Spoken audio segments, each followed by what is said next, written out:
नमस्कार। आज हम देख रहे हैं एम स्कॉट पेक की एक बहुत ही जानी मानी किताब द रोड लेस ट्रेवल्ड पर आई एक समीक्षा को। ये किताब 1978 में छपी थी और इसने साइकोलॉजी और स्पिरिचुअलिटी मतलब मनोविज्ञान और अध्यात्म को मिलाकर पर्सनल ग्रोथ पर काफी गहरा असर डाला है। हाँ जी, बिल्कुल।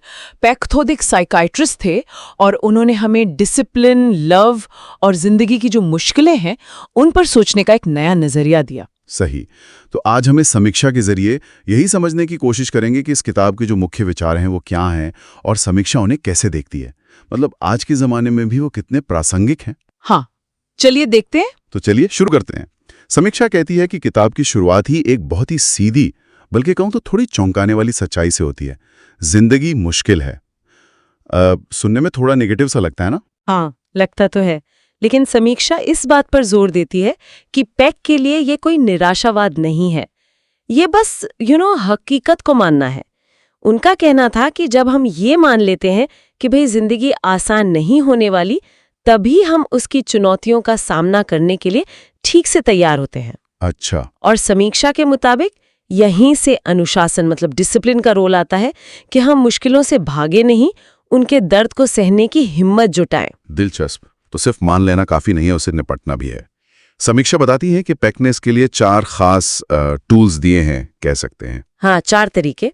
पहला है संतुष्टि को टालना मतलब डिलेड ग्रेटिफिकेशन। दूसरा, जिम्मेदारी कबूल करना।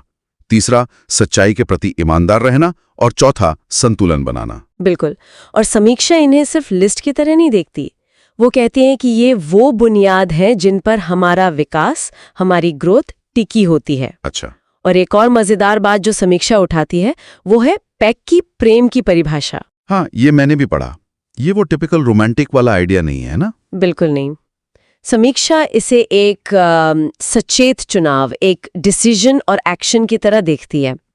मतलब किसी दूसरे इंसान के आध्यात्मिक विकास में मदद करने के लिए खुद को बेहतर बनाने की, खुद को फैलाने की इच्छा, इसमें कोशिश लगती है, कमिटमेंट लगता है।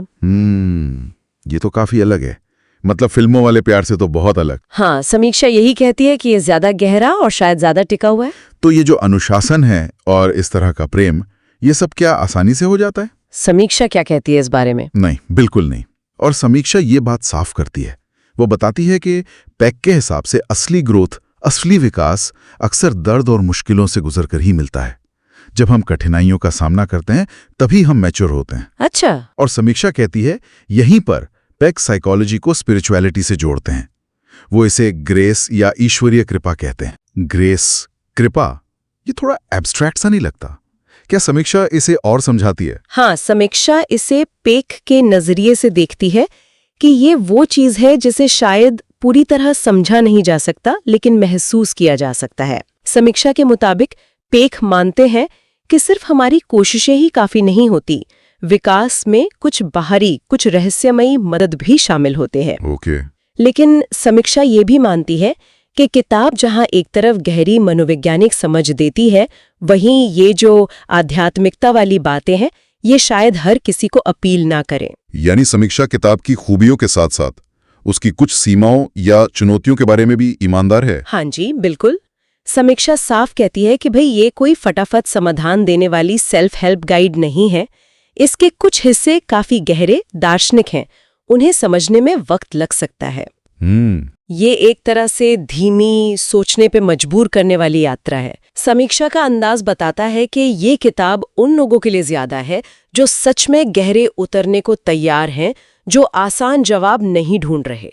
तो अगर हम इस पूरी बातचीत का, इस समीक्षा का निचोड़ निकालें तो सबसे बड़ा संदेश क्या है? What's the main takeaway? समीक्षा के हिसाब से पेक का जो मुख्य तर्क है वो यही है कि अगर हमें सच में ग्रो करना है, आगे बढ़ना है, तो जिंदगी की मुश्किलों और दर्द का सामना करना सीखना होगा और जिम्मेदारी लेनी होगी। हाँ। समस्याओं से बचना वो हमें वहीं रोक देता है, ठहराव लाता है, जबकि उन्हें अपनाना, उनसे जूझना हमें समझदार और ज्यादा परिपक्व बनाता है।